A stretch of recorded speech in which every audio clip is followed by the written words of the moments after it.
Students,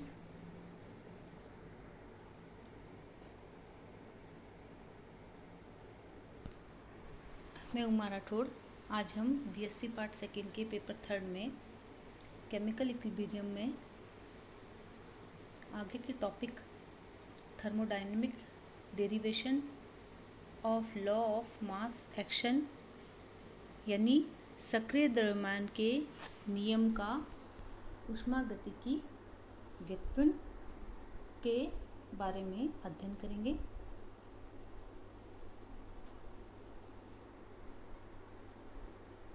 हम जानते हैं कि डेल जी जीरो बराबर आर टी एल एन के पी। यहाँ पर जी के सुपरस्क्रिप्ट में जो ओ लगा हुआ है ये है हमारे पास इकाई सक्रियता की मानक परिस्थिति में मुक्त ऊर्जा यानी gives free energy, standard gives free energy. हम जानते हैं जब हम एलन का सॉल्व करेंगे तो हमारे पास ये वैल्यू आ जाएगी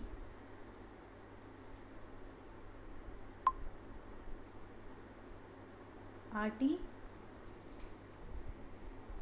del G zero is equal to -2.303 R T log K P. अब लोग के पी की वैल्यू को इस तरफ लेंगे तो हमारे पास आएगा minus del G 2.303 R T. अब हम जानते हैं कि केमिकल पोटेंशियल और active mass of a substance are related. जो रासायनिक विभव है हमारा और जो सक्रिय द्रव्यमान वो इस प्रकार से संबंधित होता है, इसे हम म्यू द्वारा प्रदर्शित करते हैं।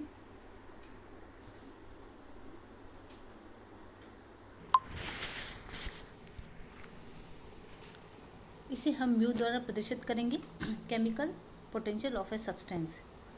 और मानक परिस्थितियों में जो केमिकल पोटेंशियल है किसी पदार्थ के लिए उसे हम म्यू जीरो द्वारा प्रदर्शित करेंगे।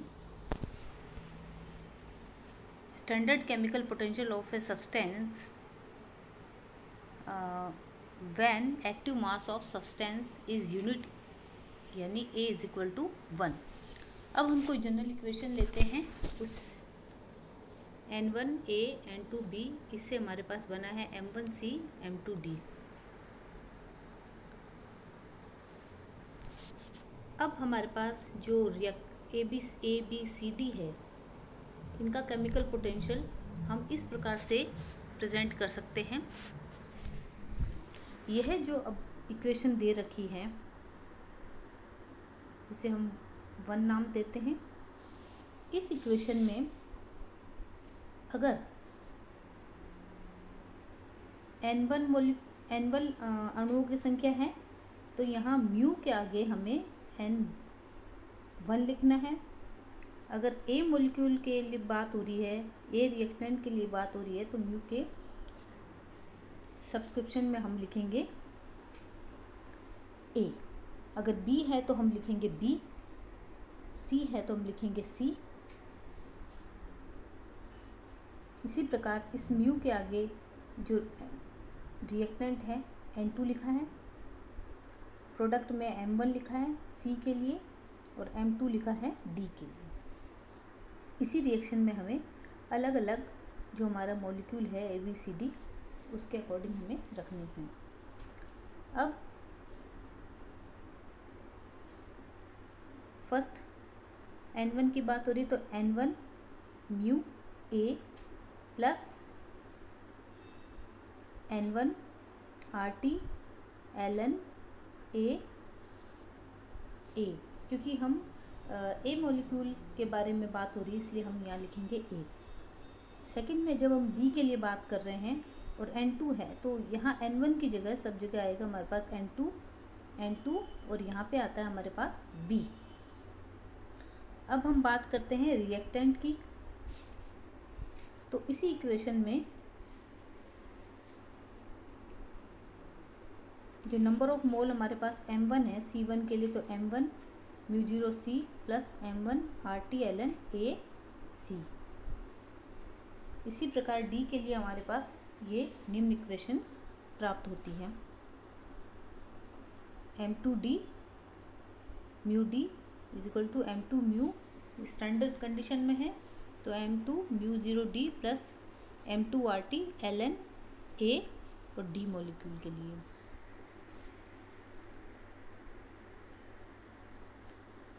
अब हम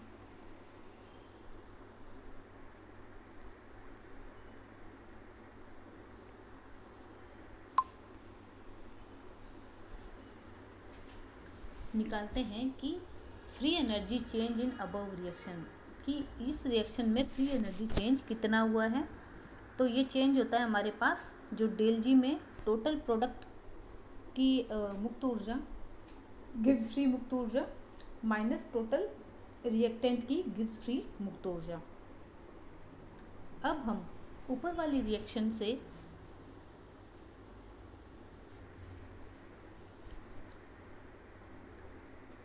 प्रोडक्ट के लिए और रिएक्टेंट के लिए जो वैल्यूज़ दे रखी है उन वैल्यू की हम यहाँ वैल्यू रखते हैं।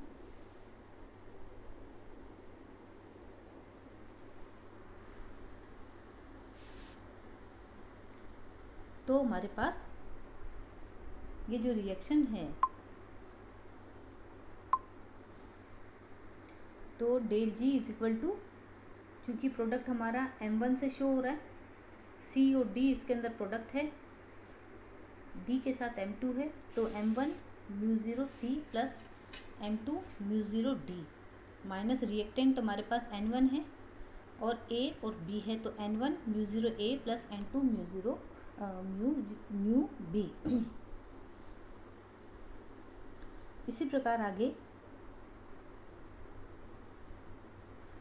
हम इनकी वैल्यू रख देंगे और साथ ही में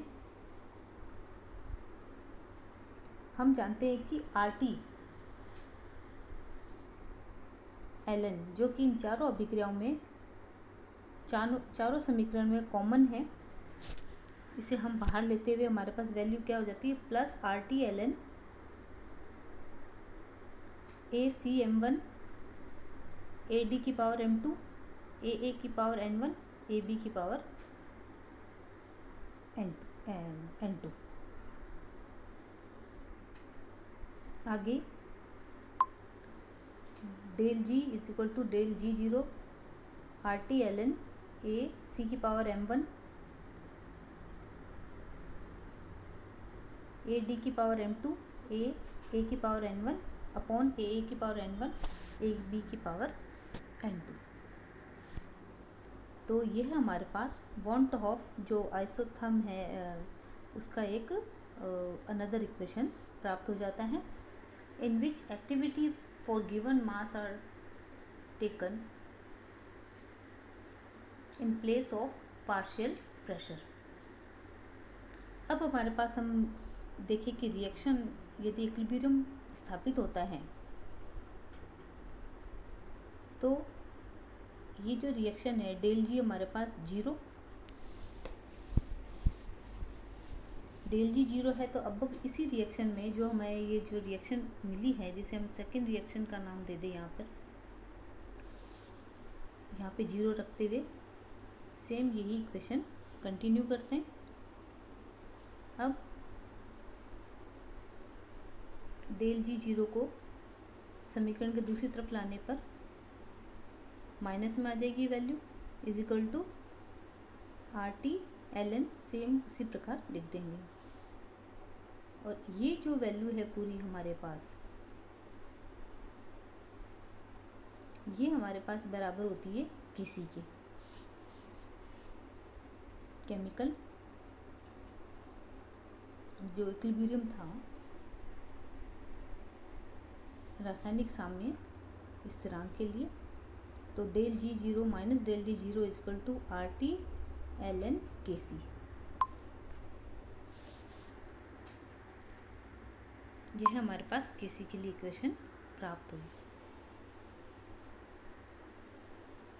अब इन्हीं समीकरणों के द्वारा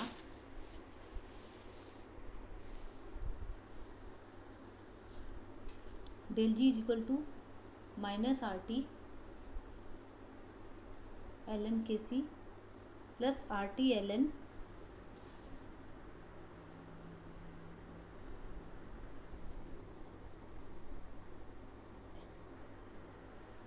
ए सी की पावर m1, ए डी की पावर m2, ए की पावर n1, ए बी की पावर n2।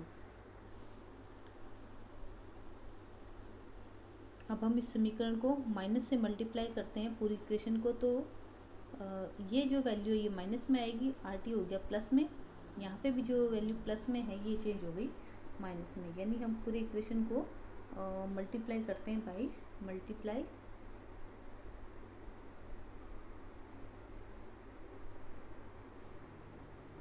माइनस से करने की।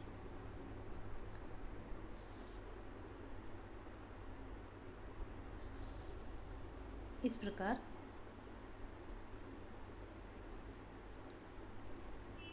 Minus del G zero is equal to R T L N K C, और डेल जीरो माइनस को दूसरी तरफ ले जाएंगे और सॉल्व करेंगे साथ में एल एन को, तो minus 2.303 R T log K सी। के सी को रिएक्शन के दूसरी तरफ लाने पर लोग K C is equal to minus del G zero 2.303 R T. तो यह है हमारे पास thermodynamic deviation of law of mass action इस तरह से प्राप्त होता है। Thank you, have a nice day.